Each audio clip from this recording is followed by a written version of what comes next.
Ada permasalahan terkait program 1 juta P3K tahun 2021. Bapak Ibu hadirin yang kami hormati, demikian pokok-pokok agenda rapat kerja hari ini. Sebelum Saudara Mendikbud Republik Indonesia menyampaikan paparannya, kita perlu kesepakatan waktu sampai pukul sekarang jam 10 lebih 5 sampai jam 12. Bapak Ibu ya.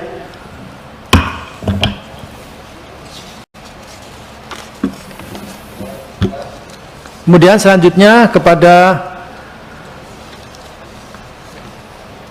Saudara Menteri Pendidikan Kebudayaan Republik Indonesia untuk menyampaikan paparannya. Monggo, Mas Menteri.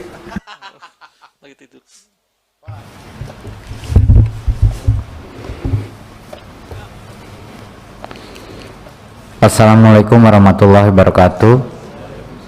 Yang terhormat Pak Ketua, yang terhormat Bapak Ibu Wakil Ketua, dan para anggota Komisi 10 DPR RI, terima kasih pertama kali untuk laporan panja peta jalan pendidikan. Terima kasih untuk kerja keras Bapak Ibu untuk mendapatkan berbagai macam masukan. Jadinya Kemendikbud merasa sangat terbantu. Seperti yang Bapak Ibu bilang, ya, peta jalan ini adalah suatu draft atau ya bisa dibilang prakonsep gitu. Tapi kalau misalnya kita sudah lompat kepada suatu peta jalan yang sudah mendetail, kita tidak bisa mendapatkan secara cepat berbagai macam masukan dari masyarakat. Jadi kalau idenya dengan format yang lebih mudah dicerna bagi masyarakat, kita bisa mendapat masukan lebih cepat, sehingga pada saat kita melakukan yang lebih definitif itu sudah tertampung berbagai macam masukan. Nah, jadi itu memang strategi kita untuk melakukan sosialisasi ini adalah sebenarnya untuk mendapat masukan gitu.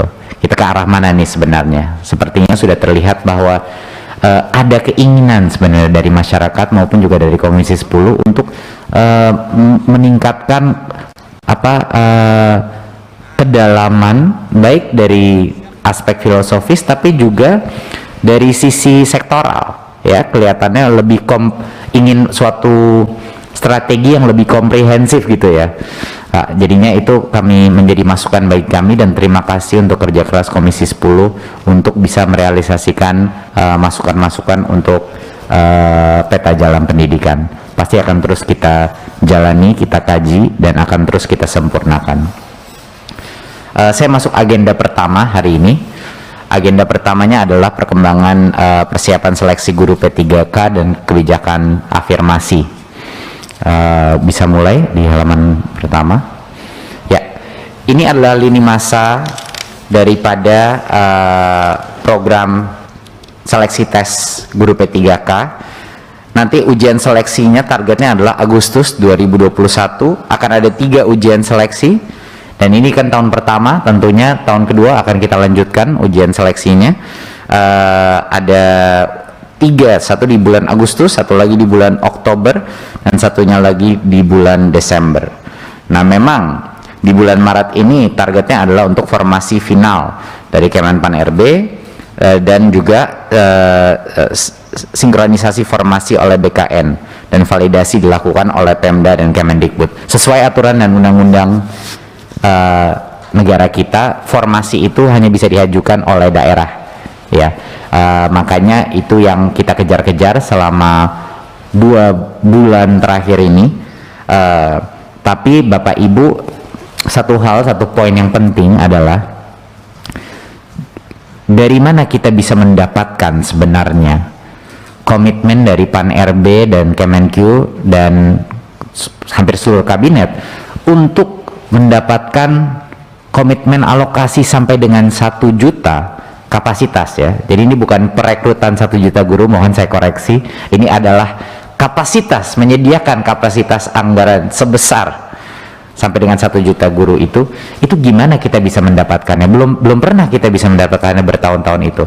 Alasannya kenapa kami berhasil memperjuangkan angka itu adalah dengan kondisi adanya tes seleksi. Itu satu-satunya alasan. Kenapa? Jadi kalau ada pertanyaan, kok Kemdikbud bisa mendapatkan sampai saat, padahal sebelumnya formasi kapasitas kita nggak pernah sedikit pun sebesar itu. Alasannya adalah hanya dengan satu kondisi, ada tes minimum kompetensi yang dilakukan. Itulah kondisi kenapa kita bisa berhasil mendapatkan anggaran formasi kapasitas sampai dengan maksimum 1 juta guru. Nah, itulah alasannya Bapak Ibu. Jadi mohon dimengerti bahwa itulah kondisi permintaan kita, makanya kita bisa mendapatkan itu. Jadi itu satu poin yang sangat penting untuk dipahami masyarakat, bahwa kondisi adanya tes seleksi itu tidak mungkin tidak ada gitu. Berikutnya kami mendengar beberapa masukan bahwa mungkin ada isu dengan sosialisasi formasi P3K ini. Saya dengan keras harus menjawab ini, bahwa seluruh dirjen kami dan termasuk saya sudah kunker ke Sulawesi, ke NTT, ke Papua. Jadi menteri pun dan Bapak Ibu Komisi 10, saya sudah mendengar banyak sekali Bapak Ibu di Komisi 10 sudah mensosialisasikan formasi. Bapak Ibu, masalahnya bukan sosialisasinya. Kita telah melakukan berbagai macam acara, webinar, Zoom, untuk terus menyebut bahwa 1, tolong ajukan formasi, 2, pemerintah pusat akan mendanai biaya, menyiapkan biaya melalui DAU untuk semua formasi yang lulus tes P3K. Jadinya mohon maaf Bapak Ibu, tapi sosialisasi yang kita telah lakukan itu sudah seintensif mungkin, baik dari pemerintah daerah maupun bahkan kunker pun kita. Jadi ini adalah program yang sangat intensif. Namun apa yang terjadi halaman berikutnya? Yang kita lihat adalah ini trennya, hasil daripada sosialisasi kita, bahwa ada daerah-daerah yang mengajukan lebih banyak formasi daripada data yang kita dapatkan, ya. Misalnya daerah seperti Bali, Gorontalo, Maluku Utara, Sumsel lumayan tinggi, sampai ada daerah-daerah yang paling bawah yang tidak mengajukan formasi sebanyak yang kita harapkan, yaitu daerah seperti Riau, Papua, Sumatera Barat, dan lain-lain. Jadi ya, totalan formasi pemerintah daerah ini memang menjadi maksimum daripada yang bisa kita angkat menjadi P3K. Tapi jangan lupa Bapak Ibu, ini bukan yang formasi ini adalah maksimum, ya, berarti mereka masih tentunya harus mengambil tesnya. Nah, sebanyak 196 daerah mengusulkan formasi kurang dari 50% dari total formasi yang menurut Kemdikbud masih dibutuhkan. Nah, 58 daerah tidak mengajukan formasi sama sekali. 29 diantaranya itu ada di Papua dan Papua Barat. Jadi ini adalah isu yang sedang kami tangani sekarang. Tapi kenapa alasannya banyak Pemda ini tidak? Bapak Ibu, ini adalah program pertama kali dalam bertahun-tahun bahwa pemerintah pusat mengajukan dan memberikan jaminan anggaran untuk formasi sebesar ini. Nggak heran juga pemerintah daerah banyak yang belum percaya. Apakah benar? Betul. Jadi yang saya pun berinteraksi waktu saya jalan di Papua, waktu saya jalan-jalan di Sorong, Kabupaten Sorong, sama waktu di NTT, waktu saya mensosialisasikan ini, baik pejabat-pejabat di daerah masih setengah-setengah percaya, Bapak Ibu, bahwa ada pemekaran formasi sebesar ini dan diperbolehkan. Jadi banyak dari mereka yang masih takut dengan beban anggaran di APBD-nya, bahwa nanti mungkin harus ditalangi oleh daerah. Jadi ini adalah masalah yang tidak bisa diselesaikan hanya dengan sosialisasi. Ini membutuhkan waktu, gitu. Seperti yang kita lihat, banyak daerah-daerah yang mungkin belum berani mengajukan formasi ini adalah daerah-daerah yang mungkin juga terbatas anggarannya untuk kebutuhannya. Jadinya itu yang sedang kita coba selesaikan. Tapi alasannya bukan karena kurang sosialisasi, alasannya adalah ini butuh waktu proses meyakinkan pemerintah daerah bahwa ini beneran loh, benar-benar akan anggarannya disiapkan oleh pemerintah pusat. Jadi yang kaget Bapak Ibu bahwa ada formasi sebesar ini, gitu. Nanti kita masuk halaman berikutnya. Nah, ini suatu hal yang mungkin kita suka lupa ya. Kami pun di Kemendikbud kaget melihat ini. Dari tahun ke tahun, Bapak Ibu bisa melihat tahun 2000 adalah rekor yang sangat besar. Saya nggak tahu seberapa kapan terakhir kali, mungkin saya cek tadi itu saya cek berapa? 2000? 2000. Enggak, kapan terakhir kali sebesar 500? Belum pernah ya, udah 10 tahun. Kalau bisa nanti saya cek lagi Bapak Ibu, tapi mungkin dalam 10 tahun terakhir ini belum pernah ada formasi sebesar 500.000. Dan ini harus menjadi suatu hal yang bisa kita rayakan bersama Bapak Ibu gitu. Karena desakan Komisi 10, karena perjuangan Kemendikbud, perjuangan Kemenq dan PAN-RB, pertama kalinya kita berhasil melakukan formasi di P3K 513.000. Jadinya walaupun iya mungkin tidak mencapai 1 juta, tapi kalau kita lihat relatif dari tahun-tahun kemarin, ini merupakan pencapaian yang luar biasa dan menurut saya patut kita rayakan gitu loh. Rayakan untuk para guru honorer gitu, bahwa mereka mendapat kesempatan untuk bisa sampai dengan 500.000 formasi yang sudah ada. Nah, satu hal yang sangat penting untuk disosialisasikan di masing-masing daerah, dan mohon dukungan Bapak Ibu di masing-masing dapilnya. Walaupun 513.000 formasi yang sekarang sudah ada, namun semua guru honorer tetap dapat mengikuti seleksi di tahun 2021. Saya ulang lagi ya. Berapapun formasi yang didapatkan di tahun 2021, semua guru honorer masih tetap bisa mengikuti tes seleksi ini. Nah, ini poin yang sangat penting. Kenapa? Jadinya guru yang lulus atau lolos seleksi, walaupun misalnya formasinya tidak mencukupi, dia tidak harus mengambil tes di tahun berikutnya. Dia bisa menggunakan hasil tes tersebut. Dia bisa menggunakan hasil tes untuk tahun berikutnya. Jadi pada saat formasinya kebuka, dia akan langsung masuk. Ya. Jadi itu suatu hal yang penting. Jadi Bapak Ibu, yang akan terjadi tahun ini adalah semuanya akan mengambil tes, ya. Dan seperti yang saya udah ulang 5-10 kali, dan mohon diulang lagi, hanya yang lolos seleksi yang akan menjadi P3K. Jadinya kalaupun yang lolos seleksi itu di atas 500.000, ya, atau mungkin di daerah-daerah tertentu di mana formasinya belum terbuka, dia akan disiapkan untuk tahun berikutnya. Dan bulan adalah di tahun ini adalah bulan di mana Kemdikbud akan mengejar pengajuan formasi untuk tahun berikutnya. Jadinya semua daerah-daerah seperti Papua, Riau yang masih mungkin perlu kita penekanan, perlu memberikan mereka keyakinan, itu kita sampai tengah bulan Agustus bisa. Tetapi semua guru itu bisa mengambil tes pertamanya dia di tahun ini. Jadinya pun kalau dia gagal, dia tahu apa kelemahan dia dan dia bisa belajar lagi mengambil tesnya tahun berikutnya. Jadi ini bukan suatu masalah bahwa angkanya 500.000 gitu. Halaman berikutnya. Dan tentunya kali ini berbeda. Saya sudah menekankan ini beberapa kali. Kali ini apa sih bedanya? Bedanya adalah dengan tim baru di Kemdikbud dan GTK yang lumayan handal di bidang pengajaran online. Dan ini memang salah satu fokusnya kita. Kita ini secara esensinya membuat suatu MOOC.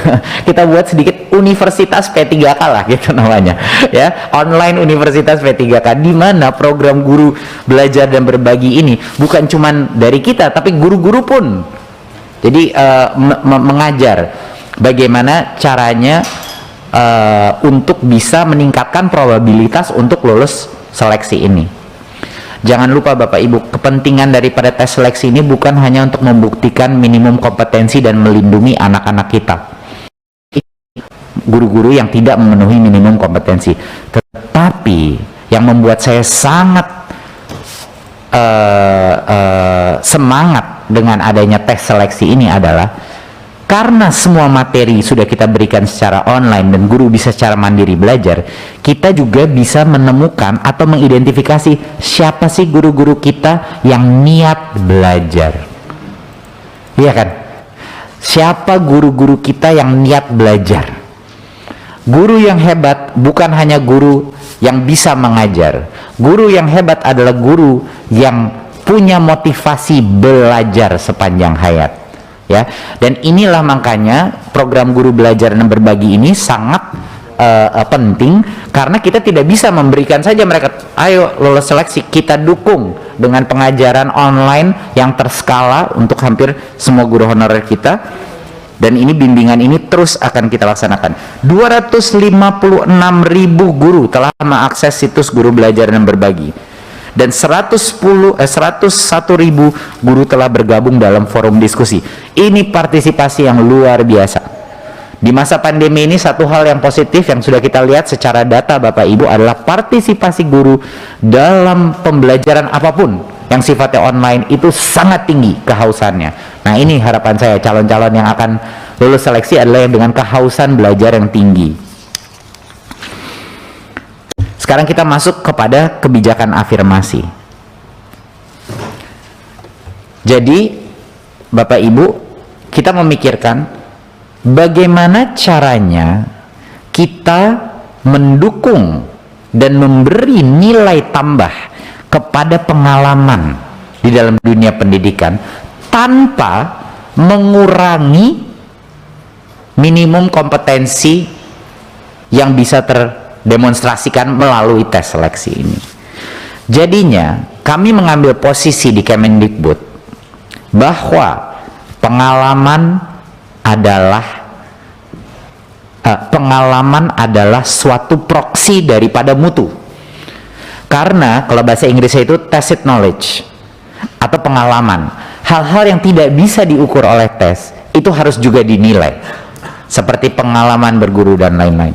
Nah, jadinya setelah juga dengan Pan RB dan melakukan berbagai macam negosiasi, jadi kita menentukan adalah kita akan memberikan bonus point untuk passing grade. Jadinya apapun passing grade-nya, peserta dengan umur 40 ke atas, ya, 40 tahun ke atas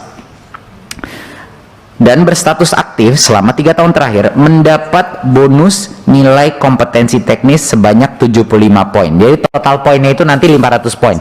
Jadi esensialnya dia mendapat 15% bonus. Ya, 15% bonus untuk itu. Dan bukan hanya untuk yang di umur 40, peserta-peserta penyandang disabilitas juga mendapat nilai bonus sebanyak 10% dari maksimal bonus. Jadinya ini adalah kebijakan afirmatif tanpa mengorbankan minimum kompetensi yang dibutuhkan untuk para siswa. Jadi itu adalah kompromi yang kita harus lakukan. Pertama, kita harus lindungi siswa kita. Kedua, kita harus memberikan nilai tambah untuk pengalaman, Bapak Ibu. Karena pengalaman itu ada nilainya yang belum tentu bisa dites, gitu.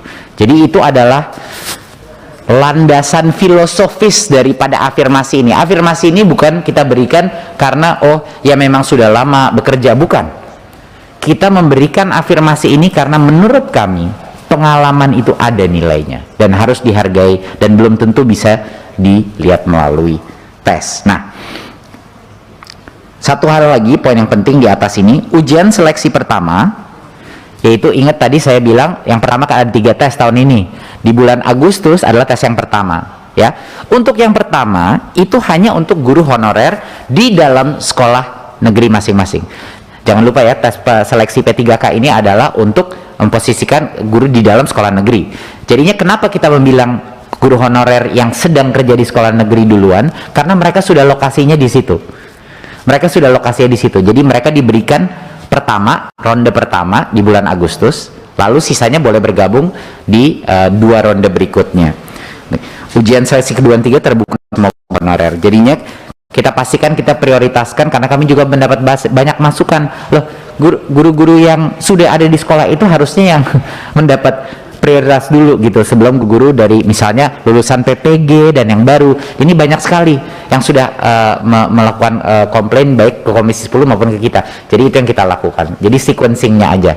Yang pertama mengambil tes, baru kedua, ketiga dibuka. Nah, kabar gembira bagi peserta yang sudah memiliki sertifikasi guru. Ya. Jadi tes kompetensi ini, tes seleksi guru P3K ini ada beberapa komponennya Bapak Ibu. Ada komponen teknis, ada komponen manajerial, sosiokultural, dan ada komponen wawancara atau esai tertulis yang dikirim. Nah, bagi peserta yang sudah mendapatkan sertifikasi guru, dia mendapatkan nilai penuh yang komponen tes kompetensi teknisnya, ya. Jadinya itu saja yang dia secara otomatis dapat 100% untuk kompon. Tapi dia masih harus harus lulus passing grade untuk manajer dan wawancara. Jadi Bapak Ibu, ini adalah upaya Kemendikbud untuk menjawab baik permintaan dari Komisi 10, baik juga dari aspek pedagogi dan aspek mutu pendidikan secara filosofis masih matching untuk melindungi kualitas pendidikan guru kita, Bapak Ibu. Jadi ini adalah yang bisa kita tawarkan, dan terima kasih teman-teman di Kemendikbud yang sudah dengan susah payah bernegosiasi dengan berbagai kementerian lainnya, terutama Pan RB, untuk bisa mendukung kita untuk melakukan kebijakan afirmasi ini. Jadi itu kira-kira Bapak Ibu mengenai program afirmasi P3K. Dan jadi poin yang pertama tadi saya ulang sedikit. Poin yang pertama adalah kita tidak akan mungkin mendapatkan kapasitas 1 juta guru ini kalau tidak ada minimum tesnya, karena itu adalah kondisi permintaannya. Kedua, angka 500.000 adalah angka historis untuk formasi ASN guru yang dalam 10 tahun terakhir ini belum sempat kita tercapai sebesar ini. Jadi itu juga patut kita rayakan. Ketiga adalah isunya lebih mendalam daripada sosialisasi, bukan hanya sosialisasi, tapi kepercayaan daerah bahwa pemerintah pusat akan benar-benar menalangi biaya ini, dan itu ya kerja keras kita, itu membutuhkan waktu dan pendekatan. Dan yang keempat adalah bahwa walaupun 500.000 itu pun saya rasa kalau kita mengasumsi semua guru honorer mengambil tes, berapa persentase yang masuk, saya rasa akan masuk. Tapi pun kalau tidak masuk, yang lebih lulus di atas itu, mereka akan secara otomatis bisa menggunakan angka itu untuk formasi pada saat formasi daerah mereka terbuka tahun berikutnya. Dan di bulan Agustus disitulah kita akan melengkapi jumlah formasi untuk yang tahun berikutnya. Jadi kami akan terus bekerja keras. Dan tentunya kabar yang terakhir adalah untuk menjawab apresiasi pemerintah pusat terhadap pengalaman dan dedikasi, di mana itu ada nilainya untuk mutu. Kita memberikan afirmasi 15% bonus poin kepada yang umurnya 40 ke atas, ya, dan juga untuk penyandang disabilitas. Baik, itu mungkin topik yang terbesar. Untuk topik berikutnya saya akan secepat mungkin membahas beberapa kabar gembira Bapak Ibu. Beberapa kabar gembira dari yang beberapa sudah diumumkan, tapi juga ini harapan kami juga bisa bantu disosialisasikan di masing-masing dapil Bapak Ibu. Satu adalah mengenai kebijakan BOS tahun 2021. Bapak Ibu, ini adalah kebijakan yang sangat historis, namanya BOS Majemuk, ya, kebijakan BOS Majemuk. Tapi sebelum itu kita akan diskusi sedikit mengenai hasil evaluasi kita. Bapak Ibu, di tahun 2020 BOS disalurkan langsung kepada rekening sekolah, ya, langsung pada rekening sekolah, dan responnya luar biasa. Kita mengukur datanya, kita telah mengurangi penerimaan dana BOS di tahun 2020 sebesar 32%. Kalau dijadikan 32% itu dalam waktu minggu, itu artinya rata-rata, ya, rata-rata. Berarti rata-rata 3 minggu lebih cepat dibandingkan 2019. Itu rata-rata, bayangkan. Jadi artinya 50% paling tidak distribusinya itu lebih lama lagi dampaknya, bisa 4 minggu, 5 minggu lebih, lain-lain. Dan responden daripada sekolah dan pemerintah daerah luar biasa positifnya. Ini yang bagi kita, walaupun kita melakukan kebijakan langsung, kita langsung mensurvei, kita melihat apakah kepala sekolah mengapresiasi ini mungkin lebih masuk akal. Tapi apakah pemerintah daerah pun mengapresiasi ini? Dan ternyata respons dari pemerintah daerah itu menunjukkan 96% daripada Pemda memandang penyaluran BOS langsung ke rekening sekolah memudahkan atau sangat memudahkan. Ini adalah cukup luar biasa. Kami akan mengambil pembelajaran ini dan harapannya mohon doa Bapak Ibu bahwa di masa depan BOP PAUD dan berbagai macam anggaran juga bisa kita lakukan dengan metodologi yang sama Bapak Ibu. Jadi mohon dukungan bahwa karena kita sudah menunjukkan transfer langsung ini sangat efektif dalam meningkatkan pelayanan anggaran kepada sekolah-sekolah kita, harusnya kita lanjutkan. Berikutnya. Ya, jadi tahun 2021 kita menyediakan dana BOS kepada 216.000 satuan pendidikan, totalnya 52T. Berikut. Nah, apa berita barunya? Nah, ini dia. Nilai satuan BOS pertama kalinya Bapak Ibu di tahun 2021 menjadi majemuk, artinya bervariasi sesuai indeks kemahalan masing-masing daerah. Ini adalah kebijakan yang buat saya secara pribadi ini sangat penting bagi saya, karena ini adalah kebijakan yang benar-benar menjunjung tinggi sila keadilan sosial bagi seluruh rakyat Indonesia. Penggunaan dana BOS masih fleksibel tahun ini dan pelaporannya dilakukan secara daring. Sekarang kita lihat apa yang kita maksudkan berikut. Nah, dulunya semua kebijakan dana BOS adalah satu anak sama. Mau itu anak di Papua, di Jawa Tengah, di Sulawesi, semuanya sama. Sekarang kita ubah dan kita mengikuti indeks kemahalan. Apa dampaknya? Berikutnya. Kita melihat contoh Kabupaten Timur Tengah Selatan, NTT. Dia meningkat cukup signifikan dana BOS-nya tahun ini, sekitar 5%, 6% besarannya meningkat, ya, baik dari SD maupun sampai SMK. Sekarang kita lihat contoh yang berikutnya, yang lebih lagi indeks kemahalan lebih tinggi. Kabupaten Kepulauan Aru, Maluku, tahun ini meningkat 40% dana BOS mereka, ya, karena mereka daerah kepulauan indeks kemahalan lebih tinggi. 40-50% meningkatnya tuh, SMA 1 itu sampai 50% meningkat total anggaran BOS-nya. Sekarang kita lihat Papua. Berikut. Di Kabupaten Intan Jaya, Papua naik 117% sampai 131%. Ini hanya karena kita merubah unit cost kalkulasinya berdasarkan indeks kemahalan. Sangat tidak adil sebelumnya kebijakan kita, di mana kalau bangun satu ruang kelas atau ngirim barang aja harganya itu udah bisa 2 kali lipat. Bagaimana kita bisa menghitung satuan unit BOS per anak hanya berdasarkan jumlah anaknya? Bagaimana dengan sekolah yang kecil? Bagaimana dengan sekolah di kepulauan? Bagaimana dengan sekolah di daerah 3T? Jadi ya ini menurut saya suatu gebrakan, Bu, dan ini juga saya berterima kasih sama Komisi 10 sudah mendukung ini, dan ini pasti akan dirasakan tahun ini di masing-masing. Betul, tidak ada yang turun. Tidak ada yang turun, hanya naik bagi yang indeks kemahalannya lebih tinggi. Berikut. Ya, dan penggunaannya masih fleksibel. Ini satu hal yang Komisi 10 selalu mendukung, fleksibilitas dan diskresi kepala sekolah. Dan bisa digunakan untuk mulai pembelajaran tatap muka, itu tentunya dorongan kita ke sana, dan fleksibel untuk misalnya contoh dukungan untuk asesmen nasional. Semuanya boleh digunakan. Berikut. Nah, satu lagi pencapaian Bapak Ibu.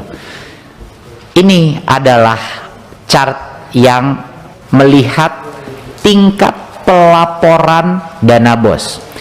Jadi Bapak Ibu, kita sudah memberikan fleksibilitas, kita sudah mentransfer langsung kepada daerah. Tentu kekhawatiran kita harusnya dengan akuntabilitas dan transparansi dong. Itu yang harus kita seimbangkan gitu. Tapi kenyataannya setelah kita melakukan pelaporan BOS melalui daring, Bapak Ibu, Ibu lihat itu, Bapak Ibu lihat dari tahun 2018 sampai 2019 itu adalah jumlah persentase sekolah yang melaporkan penggunaan BOS, ya. Dan pada bulan Desember 2020 ini perbandingannya mencapai 99%. Yang terbesar itu tahun lalu adalah 61%. Tahun 2019 adalah 61%, 2018 cuma 36%. Pertama kalinya hampir 100% dari sekolah melaporkan secara online penggunaan dana BOS mereka. Ini adalah pencapaian yang menurut kami luar biasa gitu, bahwa sekolah-sekolah sekarang membangun budaya transparansi. Dan juga kita mendisiplin dari pusat, kita bilang tidak bisa menerima transfer berikutnya sampai pelaporan terjadi, tapi kita mudahkan pelaporannya lewat teknologi. Jadi ini Bapak Ibu, seperti kebijakan-kebijakan yang sepertinya kecil tapi dampaknya masif terhadap relatif dari sebelumnya, apalagi kalau kita gunakan teknologi secara efektif. Berikutnya ya, ini kayaknya kita bisa skip, penyalurannya sudah ada, kita bisa masuk ke topik berikutnya. Ya, subsidi bantuan kuota cepat saja, Bapak Ibu sudah tahu mengenai ini. Kabar gembiranya adalah kita mendengarkan keluhan dari berbagai macam masyarakat, dan keluhannya itu nomor satu adalah fleksibilitas penggunaannya. Pokoknya kalau saya nge-google kemana-mana, website universitas, dan yang terakhir, Pak, YouTube, Pak, Mas Menteri, YouTube itu menjadi salah satu sumber pembelajaran yang terpenting untuk berbagai macam melihat guru, baik dari sisi guru dan lainnya. Jadinya yang kita lakukan gini, kita kecilkan giganya, tapi kita jadikan itu umum. Tapi kita mengecualikan hal-hal yang sama sekali tidak berhubungan dengan pendidikan, yaitu TikTok, Facebook, Instagram, itu kita kecualikan. Jadinya kita buat blacklist, Bapak Ibu. Ini kita nego 2 bulan sama para operator, tapi alhamdulillah mereka mendukung kita. Jadinya akhirnya dengan anggaran yang sama, walaupun dengan giga yang lebih kecil, tapi itu menjadi kuota umum, dan itu sebenarnya yang dibutuhkan sama banyak masyarakat kita, fleksibilitas dalam penggunaan, terutama bagi yang menggunakan Google Search dan YouTube. Itu mereka sangat bergembira, Bapak Ibu. Jadi itu kami mendengar, jadi kami ubah skemanya sedikit. Ini adalah beberapa review positif. Ini bisa langsung saja skip saja ya. Jadi ini perubahannya, jadi kuota umum. Berikut.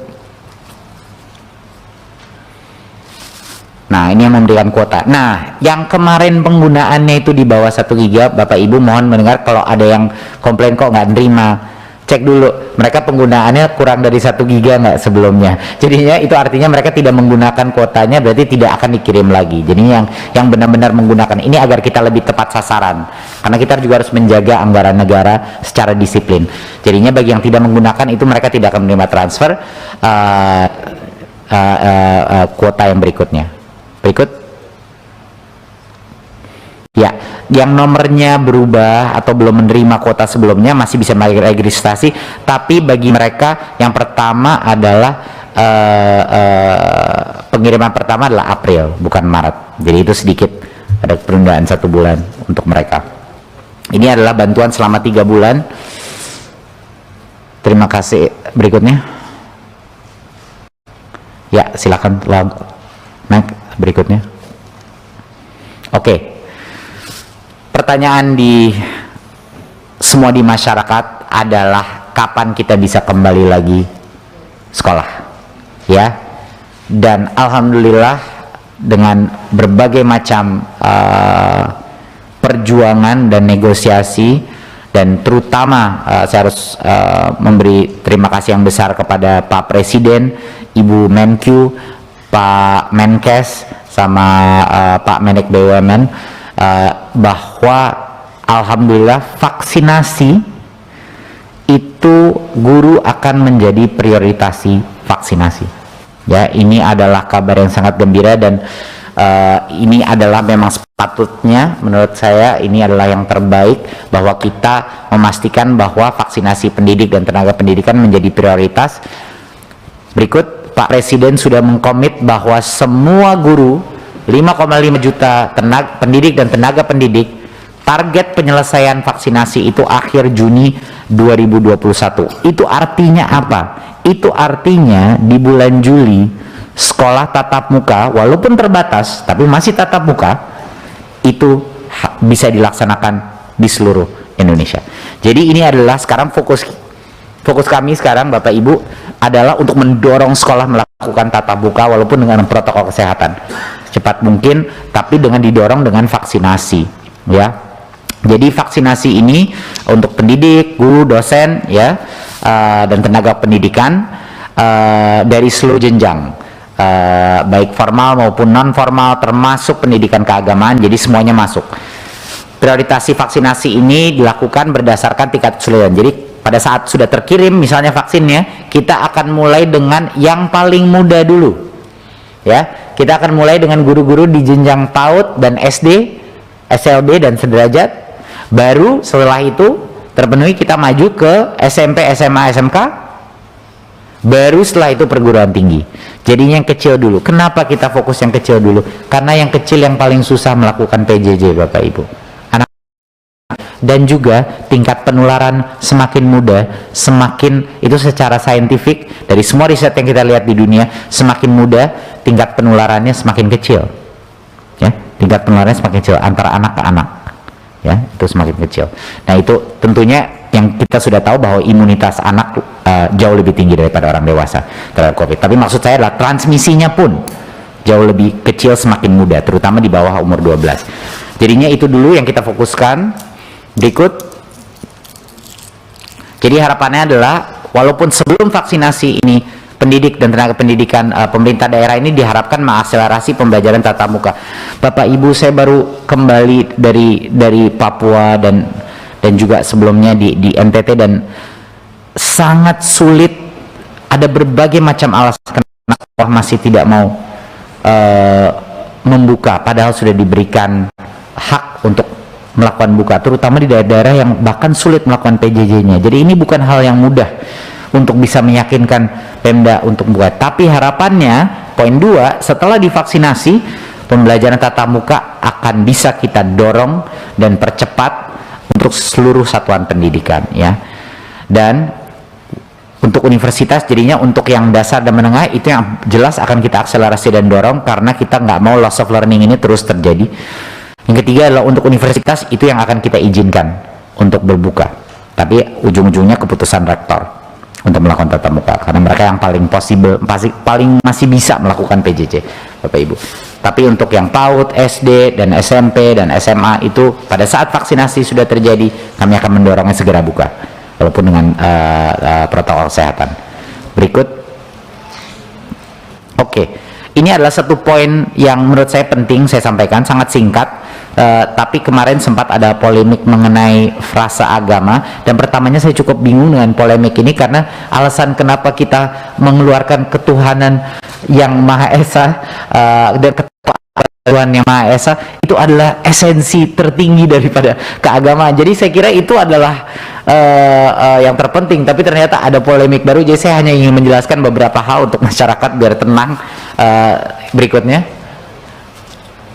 Satu adalah agama dan Pancasila itu bukan hanya esensial, itu bukan hanya penting, tapi esensial bagi pendidikan bangsa kita.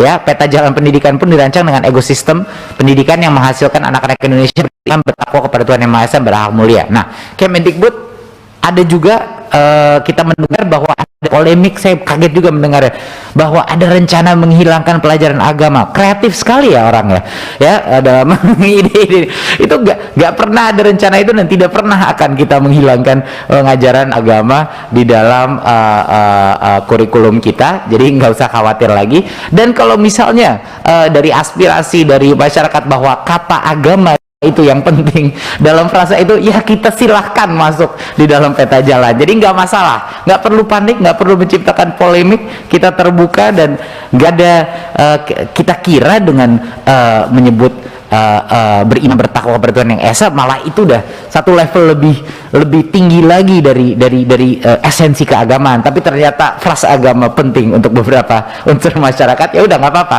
kita masukkan lagi. Jadi nggak ada masalah. Case close ya udah mengenai ini, dan tidak akan ada penghilangan pembelajaran agama. Mohon maaf, ini hal-hal yang mungkin kelihatannya kecil tapi di masyarakat menjadi pembicaraan yang agak liar. Jadi harus saya jelaskan sekaligus gitu biar tentram bahwa ini tidak ada isu sama sekali di sini. Saya rasa itu Bapak Ibu dari saya, sekian penjelasan mengenai program seleksi guru P3K dan beberapa kabar gembira mengenai BOS Majemuk, subsidi kuota, vaksinasi pendidik, mulai tahun ajaran baru Juli kita semua tatap muka, dan juga kepentingan agama dalam peta jalan pendidikan Indonesia. Terima kasih Bapak Ibu. Wassalamualaikum warahmatullahi wabarakatuh. Waalaikumsalam warahmatullahi wabarakatuh. Terima kasih